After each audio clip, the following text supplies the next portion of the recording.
नमस्कार दर्शकों, मैं Ranjit Datta NJ charitable foundation की तरफ से प्रायोजित आज के एडुटेक पे आपका स्वागत करते हैं।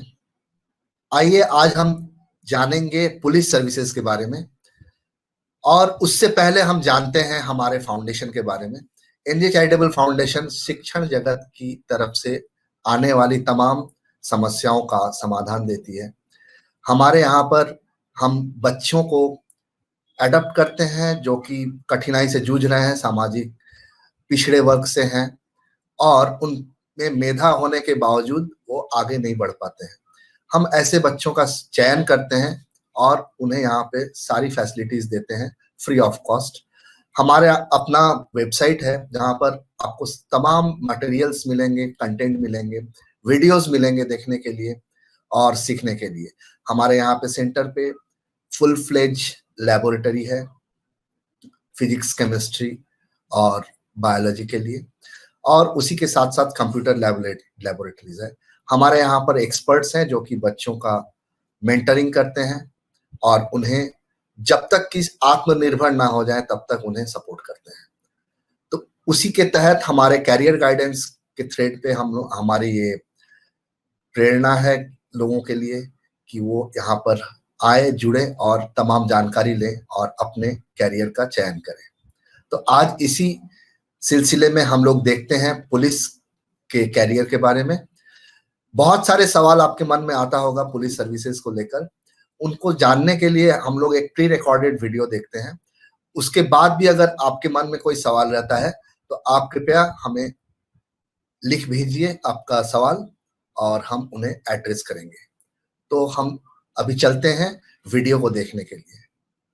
आज सुबह क्या हुआ, ग्रेड 1 के एक बच्चे ने आके मुझे पूछा कि मैम मुझे तो पुलिस बनना है बड़ा होके, मैं कैसे बनूं पुलिस। तो मेरे मन में भी ये विचार आया कि बहुत सारे छोटे बच्चों के मन में ऐसा कोई सपना पनपता होगा कि मुझे ये बनना है वो बनना है। तो पुलिस में करियर बनानी है तो क्या क्या चाहिए, कौन सी स्किल्स चाहिए, क्या नॉलेज चाहिए, क्या क्वालिफिकेशन चाहिए। तो आज हम इसी बारे में बात करेंगे मेरे एक team member mister Ranjit Datta के साथ। नमस्कार।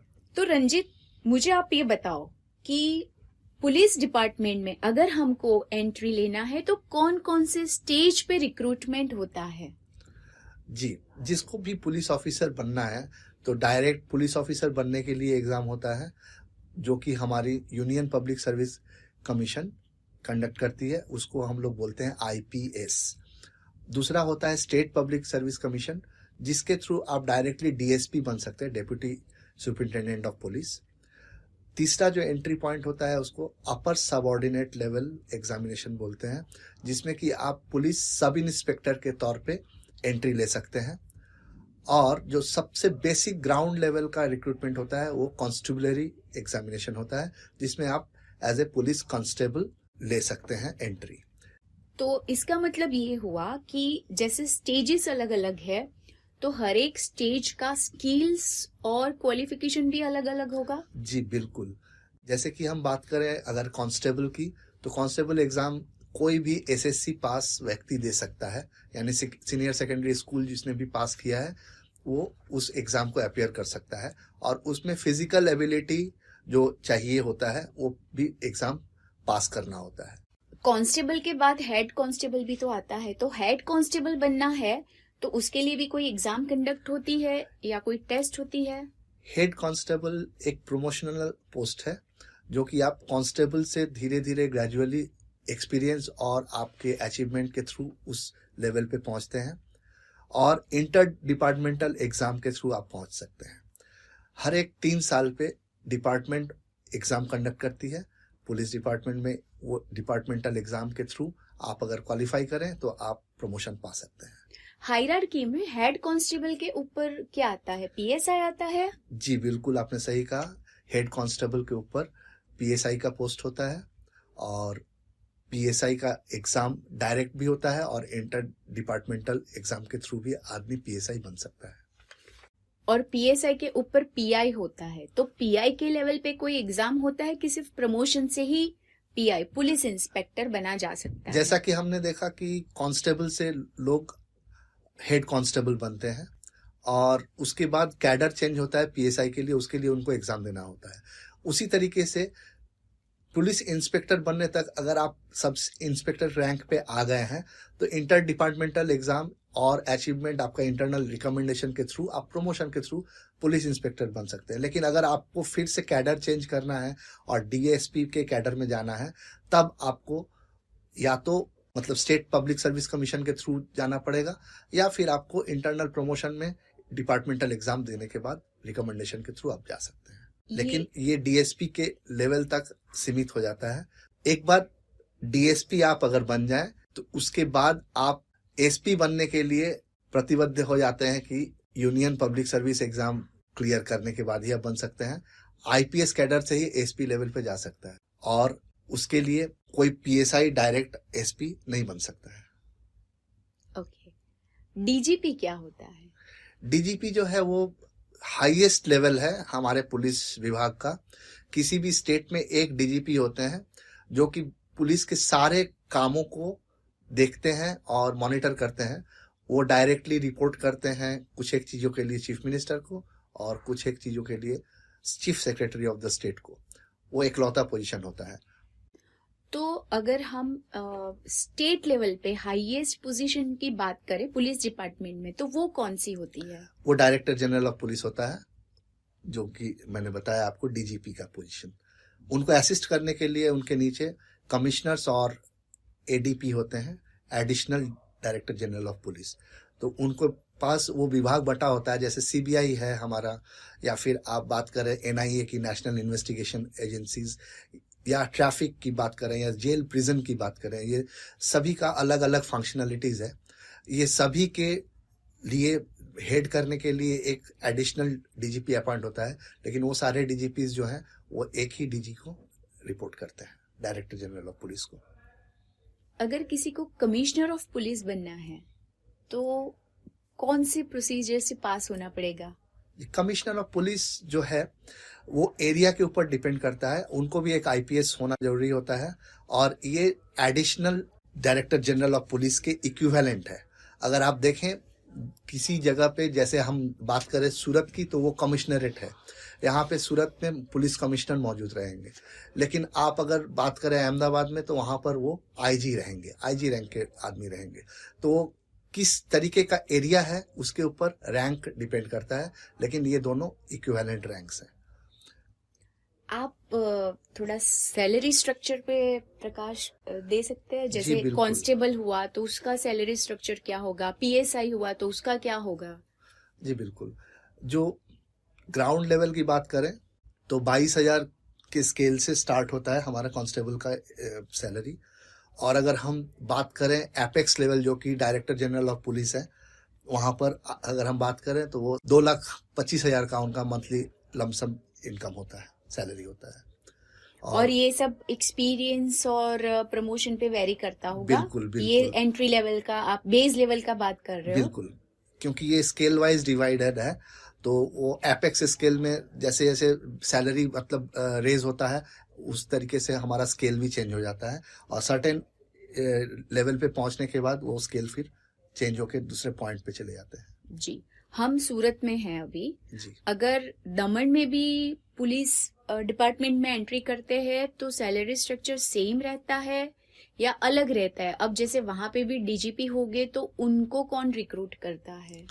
जी, ये स्टेट हो या यूनियन टेरिटरी हो, ये बिल्कुल स्टेट मैटर है। पुलिस का रिक्रूटमेंट जो है, जहां पर डीजी का अपॉइंटमेंट की बात आती है तो वो आईपीएस के थ्रू ही होता है। इसके लिए यूनियन पब्लिक सर्विस कमीशन का रिकमेंडेशन होता है, और वो 3-4 नाम जाते हैं जो कि स्टेट के कैबिनेट मिनिस्ट्री को जाती है, और होम मिनिस्ट्री उस पर डिसाइड करके, कैबिनेट डिसाइड करती है कि कौन इस स्टेट के डीजी होंगे। उसी तरीके से यूनियन टेरिटरी अगर है तो वो हमारा डायरेक्ट सेंट्रल गवर्नमेंट के थ्रू आता है।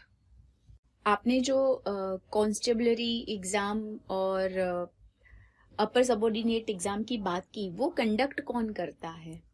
जी, हर एक स्टेट में, जैसे मैंने बताया कि ये स्टेट मैटर है, तो हर एक स्टेट का एक पुलिस रिक्रूटिंग बोर्ड होती है, state level police recruitment board, SLPRB। तो वो डिसाइड करता है कि हमारा कितना वैकेंसीज होंगे, किस लोकेशन पे होंगे और किस किस फंक्शनलिटीज के लिए होंगे। अगर कोई पुलिस कांस्टेबल के लेवल से करियर स्टार्ट करता है तो उसके करियर का स्कोप क्या रहता है?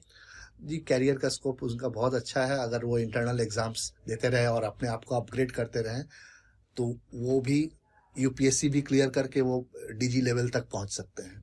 और नॉर्मल केस में अगर जो कांस्टेबल है तो वो पीएसआई बनने में उनको बहुत ज़्यादा टाइम नहीं लगता है, वक्त नहीं लगता है, और उसके बाद वो डीएसपी तक भी पहुंच जाते हैं, रिटायरमेंट लेवल तक। और अगर वो तत्पर रहें, अपने आप को अपग्रेड करते रहें तो sky is the limit. Okay, so police department में अगर हमको रिक्रूटमेंट चाहिए तो हाईएस्ट एग्जाम जो है वो आईपीएस का है। जी बिल्कुल, यूनियन पब्लिक सर्विस कमीशन की जो सीएसी की एग्जाम होती है, सिविल सर्विस एग्जाम, उसमें आईपीएस कैडर की पोजीशनिंग होती है, रिक्रूटमेंट होती है। और सारे एग्जाम्स में आपका एक रिटन पेपर और फिजिकल टेस्ट भी होता है अगर पुलिस डिपार्टमेंट की बात करें तो। पुलिस डिपार्टमेंट में आईपीएस में अगर हम बात करें तो उसमें हमारा मेडिकल एग्जामिनेशन जरूर होता है और ट्रेनिंग भी बहुत रिगरस होता है, लेकिन उसमें कोई भी फिजिकल एफिशिएंसी टेस्ट नहीं देना होता है, जो कि हमको जरूरी होता है कॉन्स्टेबलरी और अपर सबऑर्डिनेट लेवल। उसके लिए हमको फिजिकल जो पार्ट है वो बहुत इंपॉर्टेंट होता है कि प्रिलिमिनरी जो है कॉन्स्टेबलरी में फिजिकल मेजरमेंट टेस्ट होता है। फिजिकल मेजरमेंट टेस्ट पास करने के बाद उनको फिजिकल एफिशिएंसी टेस्ट देना होता है। वो क्वालिफाई करने के बाद वो रिटन एग्जाम देते हैं और देने के बाद फिर उनका मेरिट लिस्ट बनता है और उसके बाद फाइनली वो मेडिकल टेस्ट पास करने के बाद रिक्रूट होते हैं। Thank you, Ranjit. You have shared so useful information for all of us. Thank you so much. So, friends, police department में बहुत अच्छे और सच्चे लोगों की जरूरत है जो मेंटली फिजिकली फिट हो और जो एथिकली भी अपने कंट्री से डेडिकेटेड हो।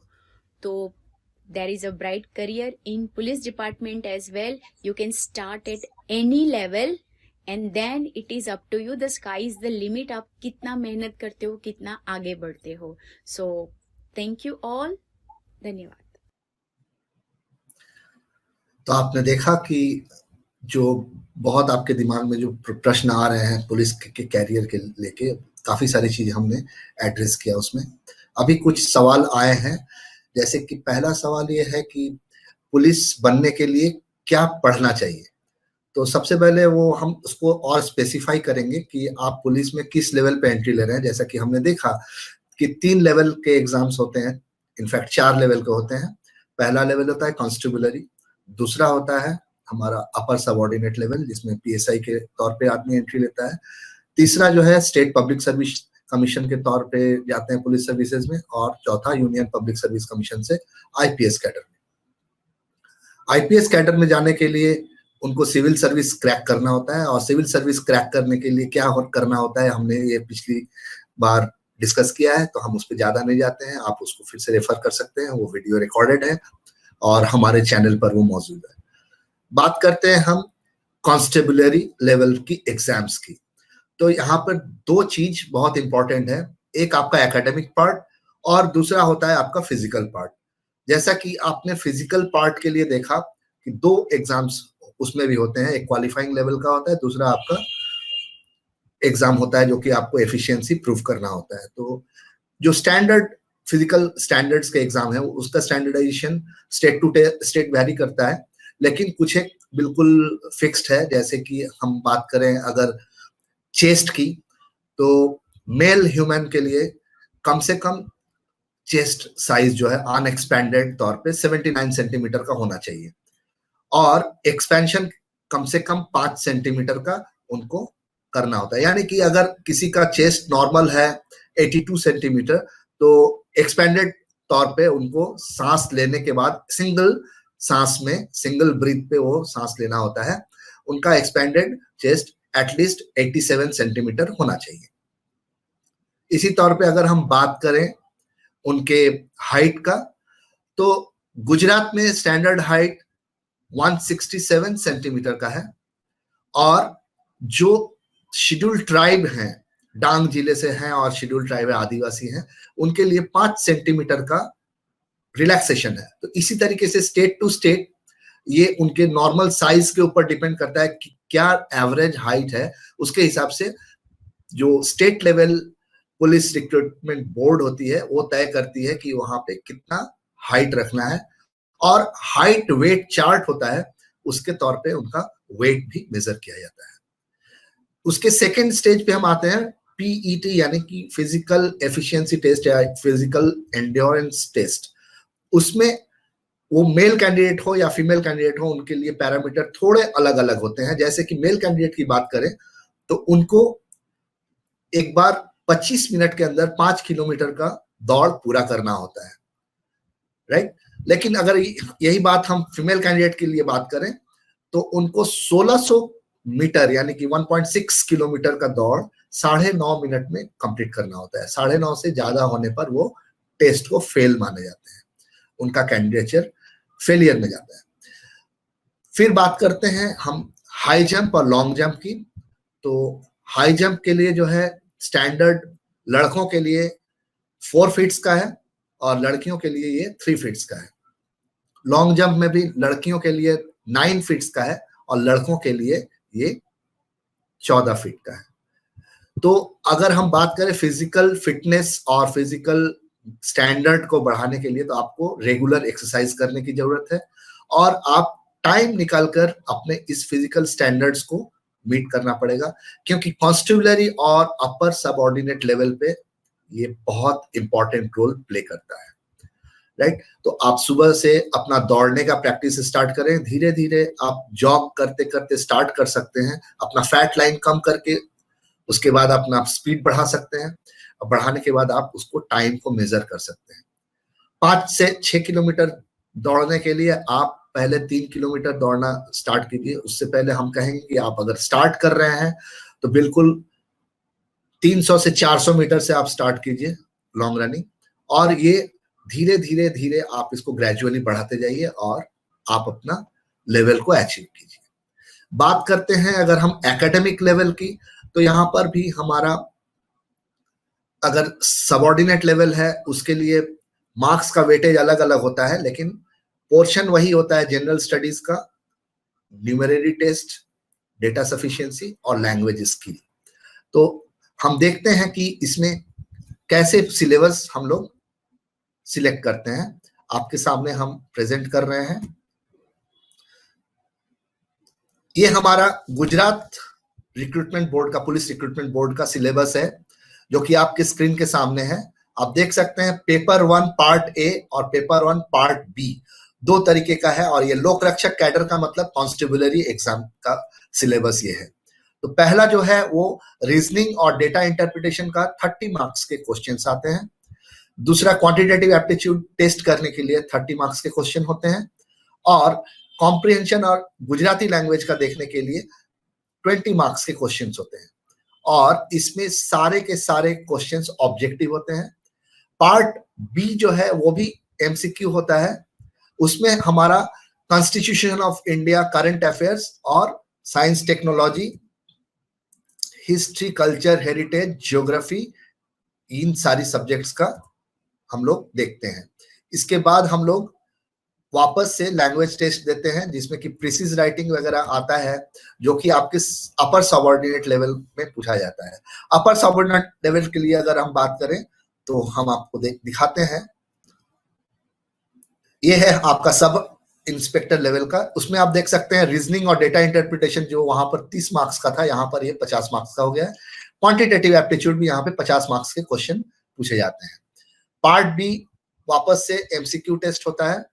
पेपर 1 में वापस वही कॉन्स्टिट्यूशन ऑफ इंडिया, जो कि आप क्लास 10th लेवल तक पढ़े होते हैं, भारत का इतिहास, ज्योग्राफी, कल्चरल हेरिटेज, और यहाँ पे लोकल ज्योग्राफी से भी क्वेश्चन पूछे जाते हैं जो स्टेट के ज्योग्राफी से मायने रखते हैं, यानी कि स्टेट के सोशल साइंसेस आपको अच्छे से आने चाहिए। इसके अलावा आपका करंट अफेयर्स और जनरल नॉलेज का पोर्शन होता है, जो कि आप न्यूज़पेपर से और मैगजीन से देख सकते हैं और अपने आप को अपडेट रख सकते हैं। तो ये हमारा होता है ओवरऑल स्ट्रक्चर क्वेश्चन पेपर का, जो कि एकेडमिक लेवल पे पूछा जाता है, अपर सबऑर्डिनेट लेवल यानी कि सब इंस्पेक्टर का रैंक के लिए, या कांस्टेबल लेवल जो कि पुलिस कांस्टेबल के पोस्ट के लिए होता है।